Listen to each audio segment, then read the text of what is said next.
Hello everyone, welcome back to Rithinya's cafe. ಇದು ಯಾವ recipe ಅಂತ ನೋಡ್ತಾ ಇದ್ದೀರಾ? ಇದು ರಾಗಿಯಿಂದ ಮಾಡುವಂಥ ರೆಸಿಪಿ. ಇದು ಬೇಸಿಗೆ ಕಾಲದಲ್ಲಿ ನಾವು ರಾಗಿನ ಹೆಚ್ಚಾಗಿ ಬಳಸ್ತೀವಿ. ಯಾಕಂದರೆ ರಾಗಿಯಿಂದ ಮಾಡುವಂಥ ಆಹಾರಗಳು ದೇಹಕ್ಕೆ ತುಂಬ ತಂಪಾಗಿರುತ್ತೆ. ಹಾಗಾಗಿ ಬೇಸಿಗೆಯಲ್ಲಿ ನಾವು ರಾಗಿನ ಉಪಯೋಗಿಸ್ಬೇಕು. ಇದೊಂದು ಸಾಂಪ್ರದಾಯಿಕವಾದದ್ದು. ಯಾಕಂದರೆ ನಮ್ಮ ಅಜ್ಜಿಯಿಂದ ನಮ್ಮಮ್ಮ ಕಲ್ತ್ಕೊಂಡು, ನಮ್ಮಮ್ಮನಿಂದ ನಾನು ಕಲ್ತ್ಕೊಂಡು ಮಾಡ್ತಿರೋವಂಥ ರೆಸಿಪಿ ಇದು. ಇದನ್ನು ನಾವು ರಾಗಿ ಗಿಣ್ಣು ಅಂತ ಕರಿತೀವಿ. ಇದನ್ನು ನಾವು ಯಾವ ಸಮಯದಲ್ಲಾದರೂ ಮಾಡ್ಕೋಬೋದು. ಆದರೆ ಇದನ್ನು ಬೇಸಿಗೆ ಕಾಲದಲ್ಲಿ ಮಾಡ್ಕೊಂಡು ತಿನ್ನೋದ್ರಿಂದ ಇದರಿಂದ ನಮ್ಮ ದೇಹಕ್ಕೆ ತುಂಬ ಉಪಯೋಗಗಳಿದೆ. ಇದು ನೋಡೋದಕ್ಕೆ ಜೆಲ್ಲಿ ಥರ ಇರೋದ್ರಿಂದ ಮಕ್ಕಳಿಗೆ ತುಂಬ ಇಷ್ಟ ಆಗುತ್ತೆ. ನೋಡೋದಕ್ಕೂ ಹಾಗೆ ತಿನ್ನೋದಕ್ಕೂ ಇಷ್ಟಪಟ್ಟು ತಿಂತಾರೆ. ಹಾಗೂ ಆರೋಗ್ಯಕ್ಕೂ ತುಂಬಾ ಒಳ್ಳೆಯದು. ಇದನ್ನು ಮಾಡ್ಕೊಳ್ಳೋದಕ್ಕೆ ಎರಡೇ ಎರಡು ಇಂಗ್ರೀಡಿಯೆಂಟ್ಸ್ ಬೇಕಾಗಿರೋದು. ಒಂದು ರಾಗಿ, ಎರಡು ಬೆಲ್ಲ. ನೀವೇನಾದರೂ ಫಸ್ಟ್ ಟೈಮ್ ಇದನ್ನು ಮಾಡ್ತಾ ಇದ್ದೀರಾ ಅಂದರೆ ನಾನು ತೋರಿಸಿರೋ ಪ್ರಕಾರ ಸರಿಯಾದ ಅಳತೆಯಲ್ಲಿ ಮಾಡ್ಕೊಳ್ಳಿ. ರಾಗಿ ಗಿಣ್ಣು ಪರ್ಫೆಕ್ಟಾಗಿ ಬರುತ್ತೆ. ಹಾಗಾದರೆ ಯಾವ ರೀತಿ ಮಾಡ್ಕೊಳ್ಳೋದು ಅಂತ ನೋಡ್ಕೊಬರೋಣ ಬನ್ನಿ. ಮೊದಲಿಗೆ ನಾನಿಲ್ಲಿ 1 ಲೋಟ ರಾಗಿನ ತಗೊಂಡಿದ್ದೀನಿ. ರಾಗಿನಲ್ಲಿ ಕಲ್ಲಿರುತ್ತೆ, ಹಾಗಾಗಿ ಕಲ್ಲೆಲ್ಲ ಆರಿಸಿ ಚೆನ್ನಾಗಿರುವಂಥ ರಾಗಿನ ತೆಗೆದುಕೋಬೇಕು. ನಂತರ ಒಂದು ಮಿಕ್ಸಿ ಜಾರ್ಗೆ ಈ ರಾಗಿನ ಹಾಕ್ಕೊಂಡು ಆನ್ ಆಫ್ ಮಾಡಿಕೊಂಡು ತರಿಯಾಗಿ ಮಾಡಿಟ್ಕೋಬೇಕು. ನೋಡಿ, ಈ ರೀತಿಯಾಗಿ ಮಾಡಿಕೊಂಡ್ರೆ ಸಾಕು. ನಂತರ ಇದನ್ನು ಒಂದು ಬೌಲಲ್ಲಿ ಹಾಕ್ಕೊಂಡು ನೀಟಾಗಿ ವಾಶ್ ಮಾಡ್ಕೋಬೇಕು. ರಾಗಿ ಮೇಲ್ಗಡೆ ಭಾಗ ಸಿಪ್ಪೆ ಥರ ಇರುತ್ತೆ, ಅದೆಲ್ಲ ಹೋಗೋ ಥರ 3ರಿಂದ 4 ಸಲ ನೀಟಾಗಿ ವಾಶ್ ಮಾಡ್ಕೋಬೇಕಾಗತ್ತೆ. ನಾನಿಲ್ಲಿ 4 ಸಲ ನೀಟಾಗಿ ವಾಶ್ ಮಾಡಿಕೊಂಡು ಮುಳುಗುವಷ್ಟು ನೀರು ಸೇರಿಸಿ 5 ಗಂಟೆಗಳ ಕಾಲ ಇದನ್ನು ನೆನೆಯೋದಕ್ಕೆ ಇಡ್ತಿದ್ದೀನಿ. ಇವಾಗ ನೋಡಿ, ಸುಮಾರು 5 ಗಂಟೆಗಳಾಗಿದೆ. ಈ ರೀತಿಯಾಗಿ ಒಂದು 5 ಗಂಟೆಗಳ ಕಾಲ ನೆನೆಸ್ಕೊಂಡ್ರೆ ರಾಗಿ ಹಾಲು ನಮಗೆ ಚೆನ್ನಾಗಿ ಸಿಗುತ್ತೆ. ಇವಾಗ ನೋಡಿ, ರಾಗಿ ಚೆನ್ನಾಗಿ ನೆಂದಿದೆ. ಒಂದು ಮಿಕ್ಸಿ ಜಾರ್ಗೆ ಈ ರಾಗಿನೆಲ್ಲ ಹಾಕ್ಕೊಂಡು ಸ್ವಲ್ಪನೇ ನೀರು ಸೇರಿಸ್ಕೊಂಡು ನುಣ್ಣಗೆ ರುಬ್ಕೋಬೇಕು. ನಾನಿಲ್ಲಿ 1 ಲೋಟ ರಾಗಿ ತಗೊಂಡಿರೋದ್ರಿಂದ ಅಷ್ಟನ್ನು ಸಹ ಒಂದೇ ಸಲ ರುಬ್ಕೋತಿದ್ದೀನಿ. ನಂತರ ನಾನಿಲ್ಲಿ ಯಾವ ಲೋಟದಲ್ಲಿ ರಾಗಿನ ತಗೊಂಡಿದ್ದೆ ಅದೇ ಲೋಟದಲ್ಲಿ ನೀರನ್ನು ತಗೋತಾ ಇದ್ದೀನಿ. ಸೊ ದಟ್ ಎಷ್ಟು ನೀರು ಬೇಕಾಗುತ್ತೆ ಅಂತ ಸರಿಯಾದ ಅಳತೆಯಲ್ಲಿ ಗೊತ್ತಾಗುತ್ತೆ. ಈ ರೀತಿಯಾಗಿ ರುಬ್ಕೊಂಡ ನಂತರ ಒಂದು ಪಾತ್ರೆಗೆ ರುಬ್ಬಿಟ್ಕೊಂಡಿದ್ದಂಥ ಮಿಶ್ರಣನ ಫಿಲ್ಟ್ರ್ ಮಾಡ್ಕೋಬೇಕು. ಸ್ವಲ್ಪನೇ ಹಾಕ್ಕೊಂಡು ನಿಧಾನವಾಗಿ ಸ್ಪೂನಿನ ಸಹಾಯದಿಂದ ತಿರುಗಿಸ್ಕೊಂಡ್ರೆ ರಾಗಿ ಹಾಲು ನಮಗೆ ಸಿಗುತ್ತೆ.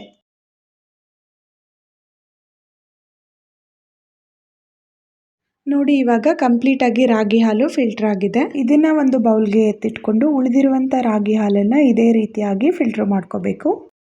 ನೋಡಿ, ಒಂದ್ಸಲ ರುಬ್ಕೊಂಡಿದ್ದಕ್ಕೆ ಇಷ್ಟು ರಾಗಿ ಹಾಲು ಸಿಕ್ಕಿದೆ.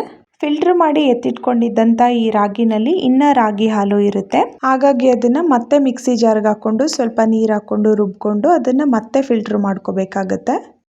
ನಾನಿಲ್ಲಿ 3 ಟೈಮ್ಸ್ ರಾಗಿನ ಮಿಕ್ಸಿ ಮಾಡಿಕೊಂಡು ರಾಗಿ ಹಾಲನ್ನು ತೆಗೆದಿಟ್ಕೊಂಡಿದ್ದೀನಿ. ಇದು ನೋಡಿ, ನಾನು 3rd ಟೈಮ್ ರಾಗಿನ ರುಬ್ಬಿ ಫಿಲ್ಟರ್ ಮಾಡ್ತಾ ಇರೋದು. ನೀವು ನೋಡ್ತಾ ಇರ್ಬೋದು, ರಾಗಿ ಸಿಪ್ಪೆ ಮಾತ್ರ ಉಳ್ಕೊಂಡಿದೆ. ರಾಗಿ ಹಾಲು ಕಂಪ್ಲೀಟಾಗಿ ನಮಗೆ ಸಿಕ್ಕಿದೆ. ನಾನಿಲ್ಲಿ 1 ಲೋಟ ರಾಗಿನ ತಗೊಂಡಿದ್ದೆ, ಅದಕ್ಕೆ 4 ಲೋಟದಷ್ಟು ನೀರು ಸೇರಿಸಿ ಇಷ್ಟು ರಾಗಿ ಹಾಲು ನಮಗೆ ಸಿಕ್ಕಿದೆ. ರಾಗಿ ಹಾಲನ್ನು ನಾವು ಜರಡಿಯಿಂದ ಫಿಲ್ಟರ್ ಮಾಡ್ಕೊಂಡಿರೋದ್ರಿಂದ ರಾಗಿ ಸಿಪ್ಪೆನೂ ಸಹ ಸೇರ್ಕೊಂಡಿರುತ್ತೆ. ಅದನ್ನು ನಾವು ಇವಾಗ ಬೇರ್ಪಡಿಸ್ಕೋಬೇಕು. ರಾಗಿ ಹಾಲನ್ನು ಶೋಧಿಸ್ಕೊಳ್ಳೋದಕ್ಕೆ ಒಂದು ವಾಶ್ ಮಾಡಿ ಇಟ್ಕೊಂಡಂಥ ಕಾಟನ್ ಬಟ್ಟೆನ ಒಂದು ಪಾತ್ರೆಗೆ ಈ ರೀತಿಯಾಗಿ ಕಟ್ಕೋಬೇಕಾಗತ್ತೆ. ಈ ರೀತಿ ಮಾಡ್ಕೊಳ್ಳೋದಕ್ಕೆ ನೀವು ಒಂದು ದೊಡ್ಡ ಪಾತ್ರೆನೇ ತಗೋಬೇಕಾಗತ್ತೆ. ಯಾಕಂದರೆ ಬಟ್ಟೆನ ಕಟ್ಟೋದ್ರಿಂದ ದೊಡ್ಡ ಪಾತ್ರೆ ಆದರೆ ಈಸಿಯಾಗಿ ಮಾಡ್ಕೋಬಹುದು. ನಂತರ ಗಟ್ಟಿ ಹಾಲು ಕೆಳಗಡೆ ಕೂತ್ಕೊಂಡಿರುತ್ತೆ, ಹಾಗಾಗಿ ಒಂದ್ಸಲ ನೀಟಾಗಿ ತಿರುಗಿಸ್ಕೊಂಡು ಈ ರೀತಿಯಾಗಿ ನಿಧಾನವಾಗಿ ಬಟ್ಟೆ ಮೇಲೆ ಹಾಲನ್ನು ಹಾಕ್ಕೊಳ್ತಾ ನಿಧಾನವಾಗಿ ಶೋಧಿಸ್ಕೋಬೇಕಾಗತ್ತೆ. ಈ ರೀತಿಯಾಗಿ ಶೋಧಿಸ್ಕೊಳ್ಳೋದ್ರಿಂದ ರಾಗಿ ಸಿಪ್ಪೆ ಎಲ್ಲ ನೀಟಾಗಿ ತೆಗೆದುಕೋಬಹುದು. ತುಂಬಾ ಕ್ಲಿಯರ್ ಆಗಿ ರಾಗಿ ಹಾಲು ನಮಗೆ ಸಿಗುತ್ತೆ. ರಾಗಿ ಗಿಣ್ಣು ಮಾಡೋದಕ್ಕೆ ರಾಗಿ ಹಾಲನ್ನ ತೆಗೆದುಕೋಬೇಕು. ರಾಗಿ ಹಾಲನ್ನ ತೆಗೆದುಕೊಳ್ಳೋದಕ್ಕೆ ಇದೇ ಸರಿಯಾದ ವಿಧಾನ. ಈ ವಿಧಾನದಲ್ಲಿ ತೆಗೆದುಕೊಂಡ್ರೆ ಮಾತ್ರ ರಾಗಿ ಗಿಣ್ಣು ಚೆನ್ನಾಗಿ ಬರುತ್ತೆ. ನೀವು ನೋಡ್ಬೋದು, ಫಿಲ್ಟ್ರ್ ಮಾಡ್ಕೊಂಡ್ರೂ ರಾಗಿ ಸಿಪ್ಪೆ ಎಲ್ಲ ಎಷ್ಟು ಬಂದಿದೆ ಅಂತ. ಆದರೆ ಈ ರೀತಿಯಾಗಿ ಕಾಟನ್ ಬಟ್ಟೆಯಿಂದ ಶೋಧಿಸ್ಕೊಂಡ್ರೆ ಸ್ವಲ್ಪನೂ ಸಹ ರಾಗಿ ಸಿಪ್ಪೆ ಬರಲ್ಲ. ಹಾಗಾಗಿ ಈ ಸ್ಟೆಪ್ಪನ್ನು ಫಾಲೋ ಮಾಡಬೇಕಾಗತ್ತೆ. ಇವಾಗ ರಾಗಿ ಹಾಲನ್ನು ಶೋಧಿಸ್ಕೊಂಡಾಗಿದೆ. ನಿಧಾನವಾಗಿ ಬಟ್ಟೆನ ತೆಗೆದುಕೊಂಡು ಉಳಿದಿರುವಂಥ ರಾಗಿ ಹಾಲನ್ನು ನಿಧಾನವಾಗಿ ಸ್ಕ್ವೀಸ್ ಮಾಡಿ ಎತ್ತಿಟ್ಕೋಬೇಕಾಗತ್ತೆ. ರಾಗಿ ಹಾಲು ತುಂಬ ಗಟ್ಟಿ ಇರೋದ್ರಿಂದ ಪಾತ್ರೆಯ ಕೆಳಗಡೆ ಲೇಯರ್ ಆಗಿ ಕೂತ್ಕೊಂಡಿರುತ್ತೆ. ಹಾಗಾಗಿ ಸೌಟಿನಿಂದ ಒಂದ್ಸಲ ತಿರುಗಿಸ್ಕೊಂಡ್ರೆ ಗೊತ್ತಾಗುತ್ತೆ ಕನ್ಸಿಸ್ಟೆನ್ಸಿ ಎಷ್ಟಿದೆ ಅಂತ. ಯಾಕಂದರೆ ರಾಗಿ ಗಿಣ್ಣು ಮಾಡೋದಕ್ಕೆ ರಾಗಿ ಹಾಲು ತುಂಬ ತೆಳುವಾಗೂ ಇರಬಾರ್ದು, ತುಂಬ ಗಟ್ಟಿಯಾಗೂ ಇರಬಾರ್ದು.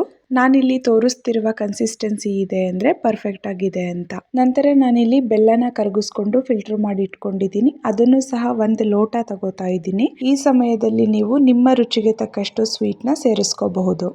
ನಂತರ ಒಂದ್ಸಲ ನೀಟಾಗಿ ಮಿಕ್ಸ್ ಮಾಡ್ಕೊಳ್ಳಿ. ಇಲ್ಲಿ ನಾನು 1 ಲೋಟ ರಾಗಿನ ತಗೊಂಡಿದ್ದೆ, ಅದಕ್ಕೆ 4 ಲೋಟ ನೀರನ್ನ ಸೇರಿಸಿ ರಾಗಿ ಹಾಲನ್ನ ತಗೊಂಡಿದ್ದೀನಿ. ನಂತರ 1 ಲೋಟ ಬೆಲ್ಲನ ಕರಗಿಸ್ಕೊಂಡಿದ್ದಂತ ನೀರನ್ನ ತಗೊಂಡಿದ್ದೀನಿ. ಟೋಟಲ್ ಆಗಿ 1 ಲೋಟ ರಾಗಿಗೆ 5 ಕಪ್ ಲಿಕ್ವಿಡ್ನ ಸೇರಿಸಿದ್ದೀನಿ. ಇದು ಸರಿಯಾದ ಅಳತೆ. ನಂತರ ಒಂದು ದಪ್ಪ ತಳದ ಪಾತ್ರೆನ ತೆಗೆದುಕೋಬೇಕು. ನಾನಿಲ್ಲಿ ಕುಕ್ಕರ್ನ ತಗೊಂಡಿದ್ದೀನಿ. ಈ ಪಾತ್ರೆಗೆ ಮಿಕ್ಸ್ ಮಾಡಿ ಇಟ್ಕೊಂಡಿದ್ದಂತ ರಾಗಿ ಹಾಲನ್ನ ಹಾಕೋಬೇಕು. ನಂತರ ಫ್ಲೇಮ್ನ ಮೀಡಿಯಂ ಅಲ್ಲಿ ಇಟ್ಕೊಂಡು ನಿಧಾನವಾಗಿ ತಿರುಗಿಸ್ಕೊಂತಾನೆ ಇರಬೇಕು.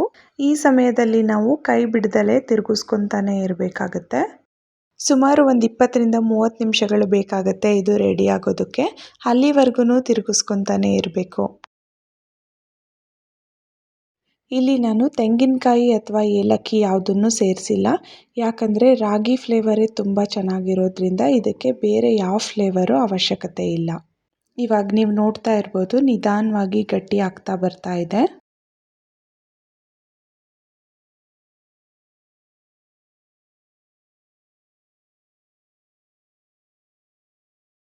ರಾಗಿ ಗಿಣ್ಣು ಯಾವಾಗ ರೆಡಿ ಆಗಿದೆ ಅಂತ ಗೊತ್ತಾಗಬೇಕು ಅಂದರೆ ಒಂದು ಪ್ಲೇಟಿಗೆ ಸ್ವಲ್ಪ ನೀರು ತಗೊಂಡು ರಾಗಿ ಗಿಣ್ಣನ್ನ ಅದರಲ್ಲಿ ಹಾಕಿದ್ರೆ ನೀರಲ್ಲಿ ಮಿಕ್ಸ್ ಆಗಬಾರ್ದು, ಅದು ಹಾಗೇ ಇರಬೇಕು. ಈ ರೀತಿ ಮಿಕ್ಸ್ ಆಗಿಲ್ಲ ಅಂದರೆ ರಾಗಿ ಗಿಣ್ಣು ರೆಡಿ ಆಗಿದೆ ಅಂತ. ಇವಾಗ ನೋಡಿ ಆಲ್ಮೋಸ್ಟ್ ಇದು ರೆಡಿ ಆಗಿದೆ. ಈ ಸಮಯದಲ್ಲಿ ನಿಮಗೆ ಯಾವ ಶೇಪಲ್ಲಿ ಬೇಕೋ ರಾಗಿ ಗಿಣ್ಣು ಆ ಪಾತ್ರೆಗಳನ್ನು ಇವಾಗ ನೀವು ತೆಗೆದಿಟ್ಕೋಬೇಕಾಗತ್ತೆ. ನಂತರ ಸ್ಟವ್ ಆಫ್ ಮಾಡಿಕೊಂಡು ತೆಗೆದಿಟ್ಕೊಂಡಿದ್ದಂಥ ಪಾತ್ರೆಗಳಿಗೆಲ್ಲನೂ ಇದನ್ನು ಹಾಕ್ಕೋಬೇಕು. ನಂತರ ಕಂಪ್ಲೀಟಾಗಿ ತಣ್ಣಗಾಗ್ಲಿಕ್ಕೆ ಬಿಡಬೇಕು. ನನಗೆ ಬೇಕಾದಂಥ ಬೌಲ್ಗಳಿಗೆ ಹಾಕಿಟ್ಟು ಇದು ಕಂಪ್ಲೀಟ್ ಆಗಿ ತಣ್ಣಗಾಗಿದೆ. ಈ ರೀತಿಯಾಗಿ ಸ್ವಲ್ಪ ಸೈಡ್ನಲ್ಲಿ ಬಿಡಿಸ್ಕೊಂಡ್ರೆ ಸಾಕು, ರಾಗಿ ಗಿಣ್ಣು ಬೌಲಿಂದ ಈಸಿಯಾಗಿ ಬರುತ್ತೆ. ನೋಡಿದ್ರಲ್ವಾ ರಾಗಿ ಗಿಣ್ಣುನ ಸರಿಯಾದ ಅಳತೆಯಲ್ಲಿ ಮತ್ತೆ ಸರಿಯಾದ ವಿಧಾನದಲ್ಲಿ ಯಾವ ರೀತಿ ಮಾಡೋದು ಅಂತ. ಹಾಗಾದ್ರೆ ಈ ಬೇಸಿಗೆಗೆ ಒಂದ್ಸಲ ನೀವು ಇದನ್ನ ಟ್ರೈ ಮಾಡಿ ನೋಡಿ. ಈ ಆರೋಗ್ಯಕರವಾದಂಥ ರಾಗಿ ಗಿಣ್ಣು ಖಂಡಿತ ಎಲ್ರಿಗೂ ಇಷ್ಟ ಆಗುತ್ತೆ. ಮತ್ತೆ ಮತ್ತೆ ಕೇಳಿ ಮಾಡಿಸ್ಕೊಂತಾರೆ. ನಿಮ್ಗೇನಾದರೂ ಈ ವಿಡಿಯೋ ಇಷ್ಟ ಆದರೆ ಪ್ಲೀಸ್ ಒಂದು ಲೈಕ್ ಮಾಡಿ. ಮತ್ತಷ್ಟು ರೆಸಿಪಿಯೊಂದಿಗೆ ಮತ್ತೆ ಸಿಗೋಣ. Thanks for watching.